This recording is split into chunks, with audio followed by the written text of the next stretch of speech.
vraiment essayer de gagner et puis déranger un peu le champion en titre parce qu'ils sont sur une bonne vibe.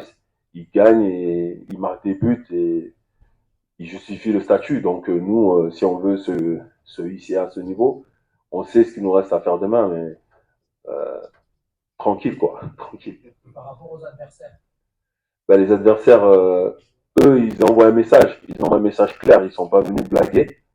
Ils ont, je répète, hein, ils ont 6 points, ils ont 6 buts marqués, ils n'ont pas beaucoup de blessés, ils font pas de bruit, ils parlent pas beaucoup, mais ils avancent. Donc voilà, c'est la seule équipe, je pense, qui justifie un petit peu sa place. Et ça montre vraiment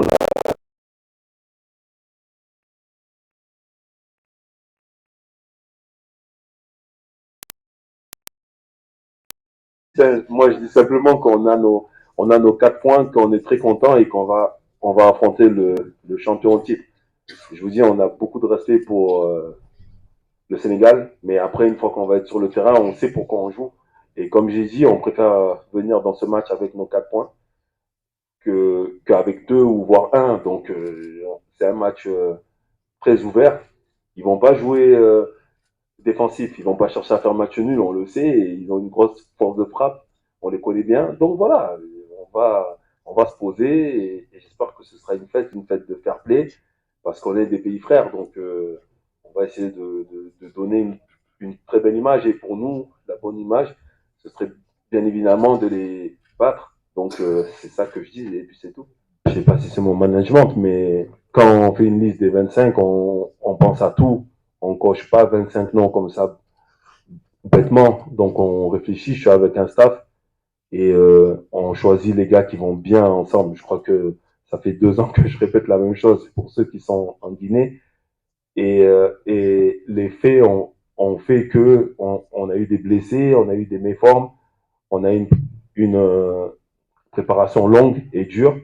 Donc ça a permis à certains de prendre une autre place et vraiment de se révéler. Parce que des fois, on a que 3 jours avant le match, donc on n'a pas le temps de préparer en fait des jeunes joueurs. Donc on fait confiance aux joueurs cadres directement parce que ils nous ont donné des garanties par le passé.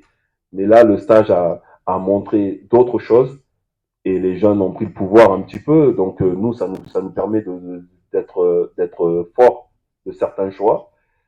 Ça équilibre un petit peu les débats, ça amène de la concurrence.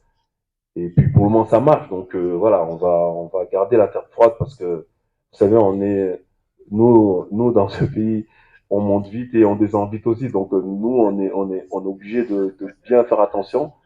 Et voilà. On s'est bien entraîné, où tous les jours on bossait tous ensemble. Notre premier match, on a eu un peu de déception parce on avait à cœur de faire un résultat contre le Cameroun. Mais malheureusement, bah, ça s'est fini sur un match nul.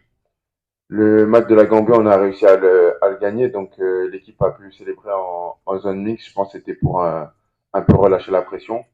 Mais maintenant, nous sommes concentrés sur nos prochains matchs et on sait que c'est pas la fin du chemin. Bonjour coach. Par là, voilà. Coach, Je peux répondre, mais après, une fois qu'on a dit ça, qu'on voit ça, nous, on a de très bons joueurs aussi, et puis on a une première place à aller chercher. Et je pense que c'est le match idéal pour nous. On va pouvoir se jauger et voir un petit peu où on en est. Euh, on n'a pas de pression particulière, on veut juste faire un bon match, rester sur la bonne dynamique du moment et, et profiter, parce que quand on vient en Coupe d'Afrique, entre la préparation, entre les premiers matchs, les deuxièmes matchs, cette pression qui entoure l'événement, on a rarement l'occasion de se dire, OK, on joue un match, un beau match, un très beau match contre le champion en titre et voisin, derby. Il y a plein de choses qui rentrent en jeu. Là, ça va véritablement être une fête, je pense. Et comme c'est pas une équipe qui ferme le jeu, on va pas se retrouver à jouer face à un bloc bas. Ils vont attaquer et puis ils ont de très gros joueurs. On est vraiment très pressé d'être à ce match demain. je suis Daniel Longuet de la radio-télévision camerounaise. Alors, pour vous, quels sont les enjeux à la fois sportifs et mathématiques pour le match de demain? Vous commencez par dire que vous avez 4 points. Est-ce que ça vous rassure? Vous pouvez vous permettre de perdre contre le Sénégal et risquer une troisième place? Est-ce qu'il y aura une entente cordiale entre les deux pays frères pour avoir un point? Ça va arranger tout le monde. Ou alors vous envisagez quand même de terminer premier du groupe dans auquel cas, pourquoi? Non, non, on envisage d'être premier. On est des compétiteurs et on est sur une bonne dynamique. Après, de s'arranger avec le Sénégal, en fait, ça nous arrange pas parce que si on fait match nul, il reste premier et nous, on joue second. Et vu les calculs que on commence à faire, parce qu'on commence à en faire, on risque de jouer la Côte d'Ivoire en Côte d'Ivoire. Donc, c'est pas forcément un bon tirage pour nous aussi. Donc nous, on joue tous les matchs pour les gagner. On savait en venant ici qu'on avait des finales à faire. On en a fait deux. Là, c'est la troisième finale et puis celle-là, elle est prestigieuse. Et comme je l'ai dit après le match, euh, c'est franchement mieux de l'aborder avec les 4 points.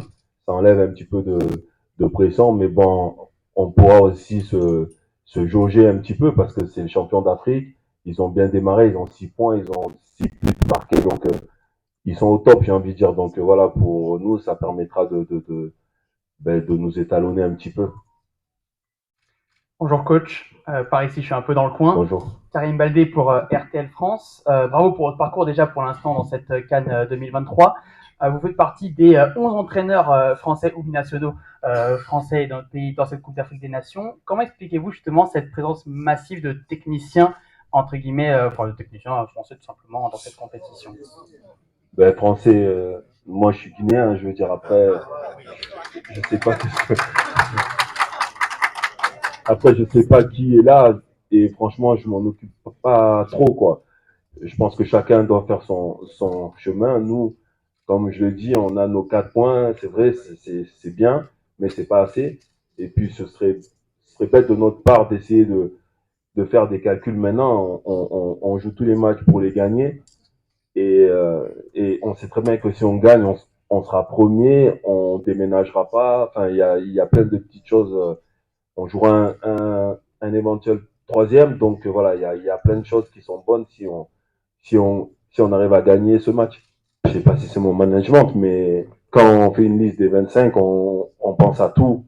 On coche pas 25 noms comme ça bêtement. Donc on réfléchit. Je suis avec un staff et on choisit les gars qui vont bien ensemble. Je crois que ça fait 2 ans que je répète la même chose pour ceux qui sont en Guinée. Et les faits ont fait que on a eu des blessés, on a eu des méformes, on a une préparation longue et dure. Donc ça a permis à certains de prendre une autre place et vraiment de se révéler. Parce que des fois, on vient, on a que 3 jours avant le match, donc on n'a pas le temps de préparer en fait des jeunes joueurs. Donc on fait confiance aux joueurs cadres directement parce que ils nous ont donné des garanties par le passé. Mais là, le stage a montré d'autres choses et les jeunes ont pris le pouvoir un petit peu. Donc nous, ça nous permet d'être fort de certains choix. Ça équilibre un petit peu les débats, ça amène de la concurrence. Et puis pour le moment, ça marche. Donc voilà, on va garder la tête froide parce que vous savez, nous dans ce pays, on monte vite et on descend vite aussi. Donc nous, on est obligé de bien faire attention. Et voilà.